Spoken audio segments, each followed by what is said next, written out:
There is a lesson to be learned in every crisis. This one in Sri Lanka is no different. And that lesson is fiscal prudence. Yes, some factors were beyond the government's control, like the Wuhan virus pandemic or the war in Ukraine, but those factors really affected every country in the world. And not all of them descended into chaos. Sri Lanka did. Because the government here messed up its fiscal policy.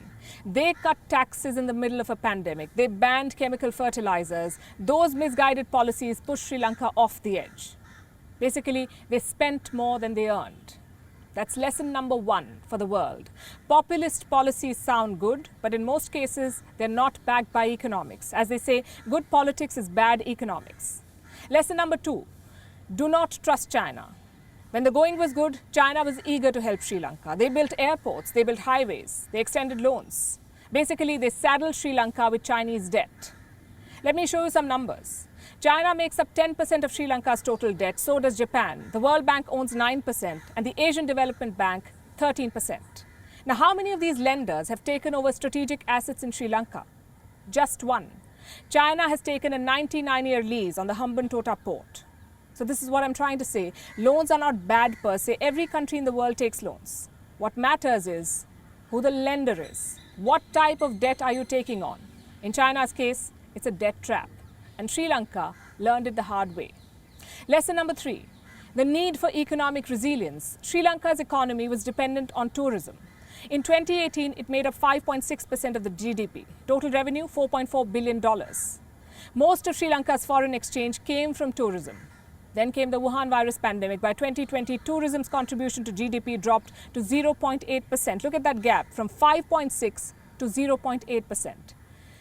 When tourism disappeared, two things happened. Sri Lanka lost valuable foreign exchange and thousands of people lost their jobs. I'm talking about tourism-related jobs like hotel staff or travel guides or water sport instructors, all kinds of jobs.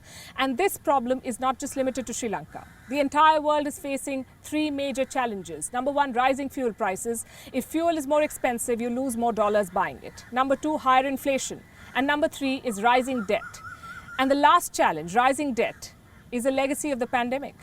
In the last 3 years, governments borrowed heavily. They needed stimulus packages, health funding, social security schemes, and all of this cost a lot of money. But there was no revenue to offset that heavy borrowing. The result is this, a global debt crisis. Every country faced these challenges, but some of them collapsed. The United Nations has identified 107 such countries. Together, they make up 1.7 billion people. 19 countries are in Latin America, 25 in the Asia-Pacific, and 25 are in Africa.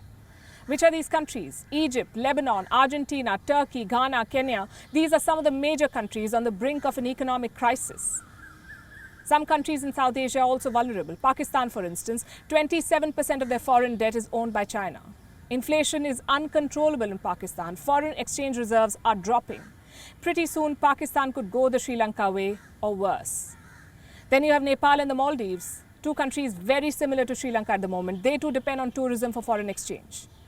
But both countries are running out of dollars. Like I said, this crisis is a lesson for the entire world. We do live in uncertain times. Pandemics and wars will always be around the corner. So governments need to prepare better. They must diversify their economies. They must invest in new industries. Take Saudi Arabia, for instance. In most cases, a bad example to hold up. But in this case, it fits perfectly. The world is slowly turning from oil to renewables. So what is Saudi Arabia doing? They're investing elsewhere, in science and technology, in transportation, in entertainment. They are planning for the future. Countries like Sri Lanka need to do the same. Yes, tourism is a great source of income, but that alone will not be enough. You need smart planning and smart borrowing. That's the only way to stay ahead of the curve. The Sri Lankan crisis has lessons for each one of us. Basic domestic economics, like do not spend more than you earn. Do not trust lenders who are looking to debt trap you. Set long-term financial goals. Have a foolproof budget as much as possible. What's happening in Sri Lanka also has lessons for governments of this region and the world, be it lessons in politics or in diplomacy. We do hope Sri Lanka emerges out of this crisis stronger than ever. WION is now available in your country. Download the app now and get all the news on the move.